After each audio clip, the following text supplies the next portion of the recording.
Hi, எல்லாம் எப்படி இருக்கீங்க? இது வரைக்கும் ஆதித்த சரிதத்துல தஞ்சாவூர்ல வாழ்ந்துட்டு இருக்கிற உமையாள் குந்தவை பிராட்டி கிட்ட தன்னுடைய அதிகாரத்தை செயல்படுத்த முற்படுறா. எதிர்காலத்துல தான் தான் இந்த சோழ தேசத்துடைய மகாராணியா வரப்போறோன்ற விஷயத்த குந்தவை கிட்ட அவ சொல்லும் போது, அதுக்கு குந்தவை பிராட்டி இந்த சோழ தேசத்துடைய மகாராணி யாருன்னு சொல்லிட்டு தீர்மானிக்கிற அதிகாரம் என்கிட்ட இருக்குதுன்னு சொல்லிட்டு தன்னுடைய ஆளுமைய உமையாள் கிட்ட நிரூபிக்கிறாங்க. அதே சமயத்துல காஞ்சிபுரத்துல இளவரசர் ஆதித்த கரிகாலர் எந்நேரமும் நந்தினியுடைய ஞாபகமாவே இருக்கிறாரு.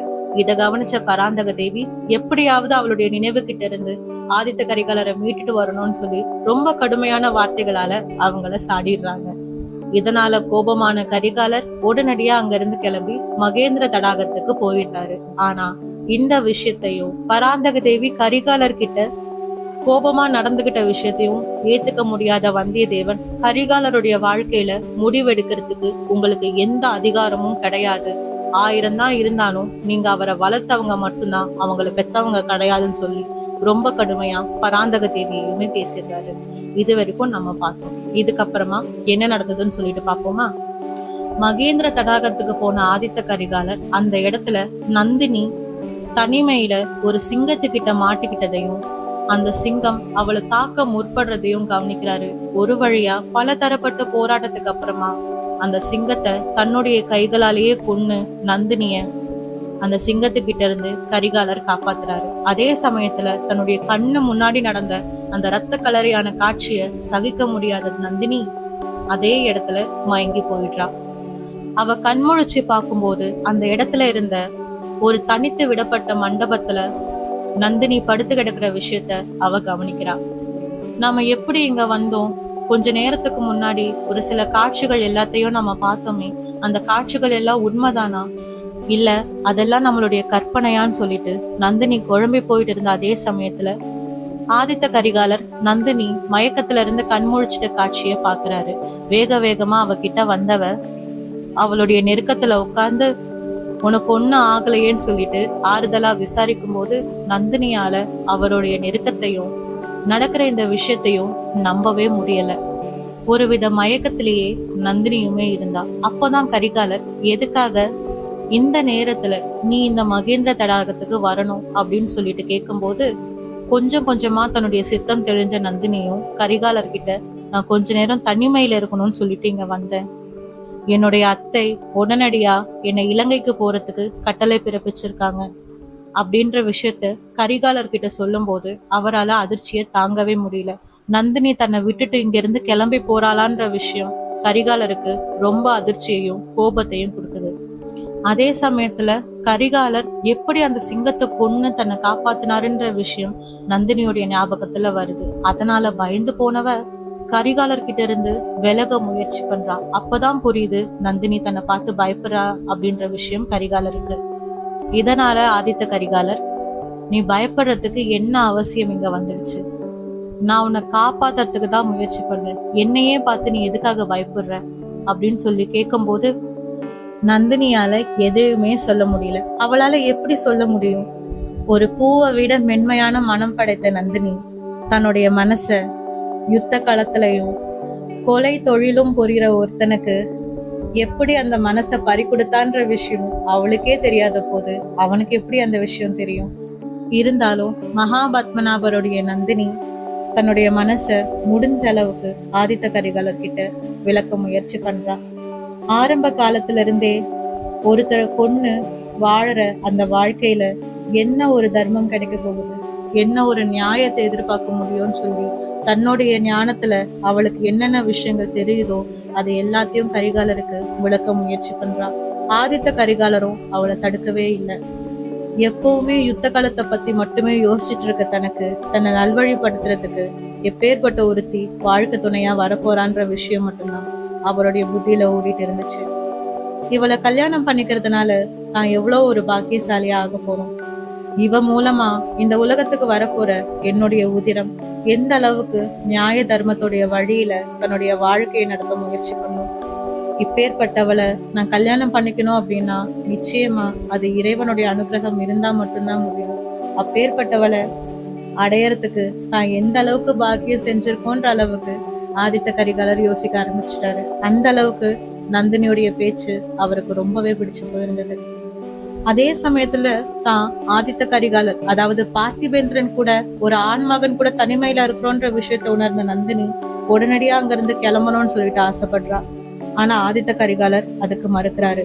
இப்போ இந்த இடத்துல இருட்டிடுச்சு, வேணும்னா இங்க இருந்து உடனடியா கிளம்பி போகணும்னா உங்க வீடு வரைக்கும் நான் வந்து விட்டுட்டு போறேன், என்னால உன்னை தனிமையில இங்க இருந்து அனுப்ப முடியாதுன்னு சொல்லிட்டு ஆதித்த கரிகாலர் ரொம்பவே திட்டவட்டமா சொல்லிடுறாரு. இதனால நந்தினிக்கு என்ன பண்றதுன்னே தெரியல.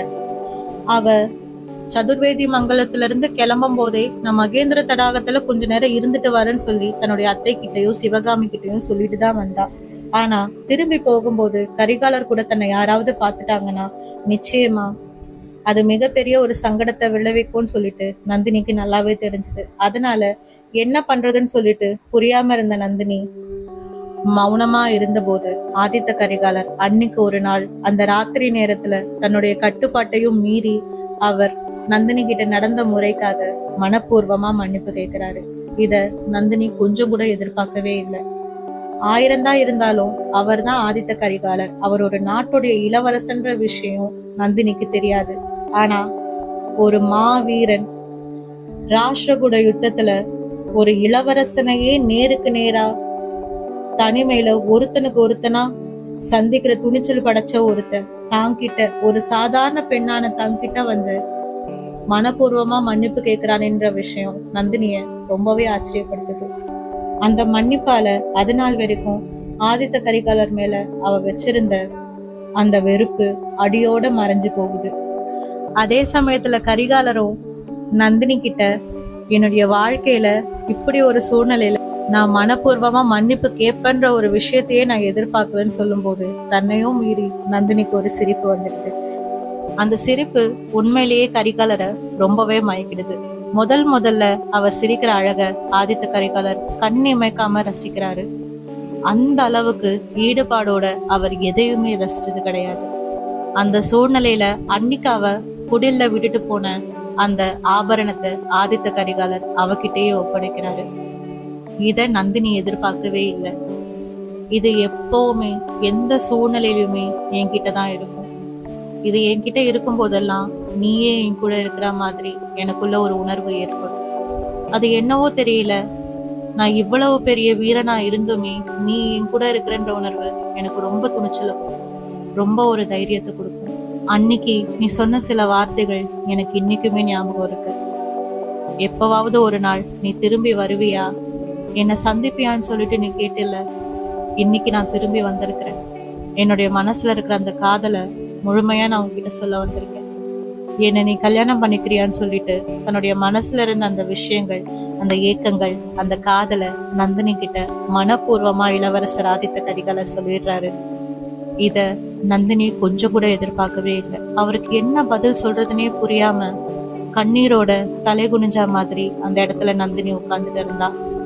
அதை கவனிச்ச கரிகாலர், உன்னுடைய மனசுலயும் நான் இருக்கிறன்ற விஷயம் எனக்கு நல்லாவே தெரியும்.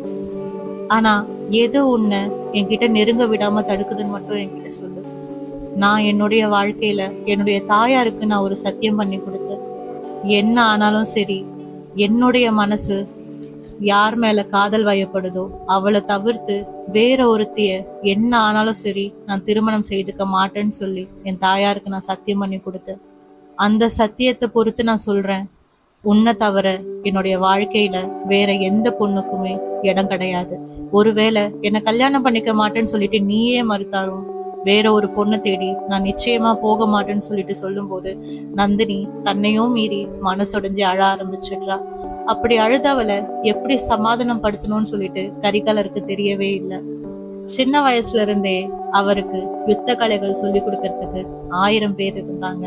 ஆனா தான் முன்னாடி தன்னுடைய மனசுக்கு பிடிச்சவ இப்படி மனசுடைஞ்சு அழும்போது அவளை எப்படி சமாதானம் படுத்துறதுன்னு சொல்லி கொடுக்கறதுக்கு ஒருத்தர் கூட இல்லை.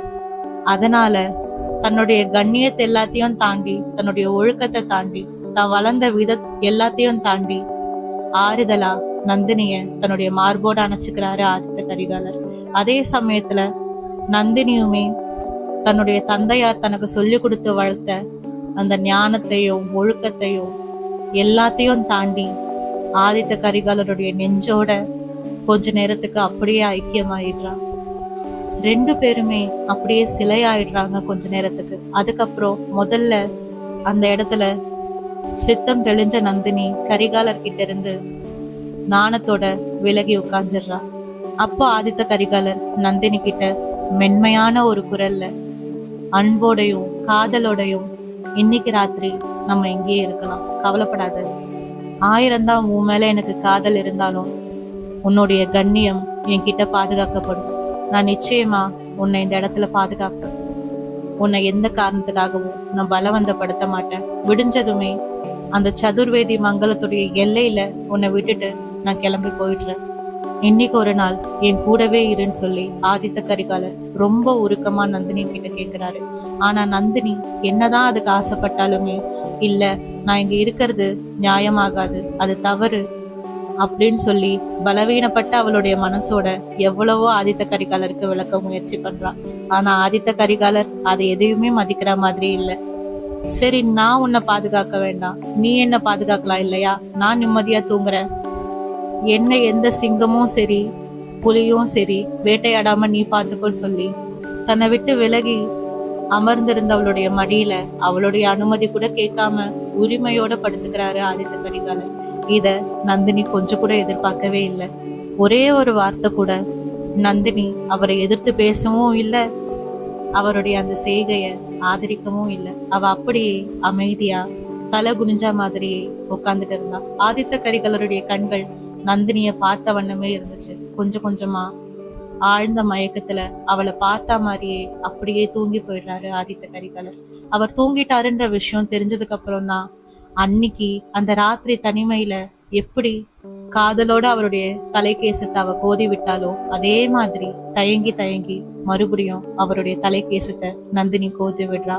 அப்படியே பக்கத்துல இருந்த ஒரு தூண்ல சாஞ்சா மாதிரியே அவளுமே தூங்கி போயிடுறா. என்ன ஒரு அழகான ஒரு காதல் இல்ல?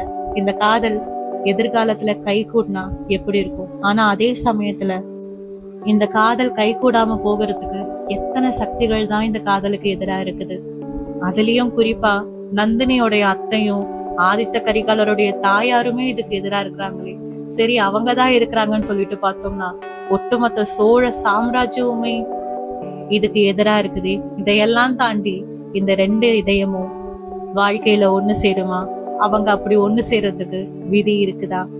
இல்லனா காலத்தோடைய கணக்குல காணாம போன பல காதல்கள் மாதிரி இளவரசர் ஆதித்த கரிகாலருடைய காதலுமே காணாம போயிடுமா? அடுத்த அத்தியாயத்தில் சந்திக்கும் வரை உங்களிடமிருந்து விடைபெறுகிறேன்.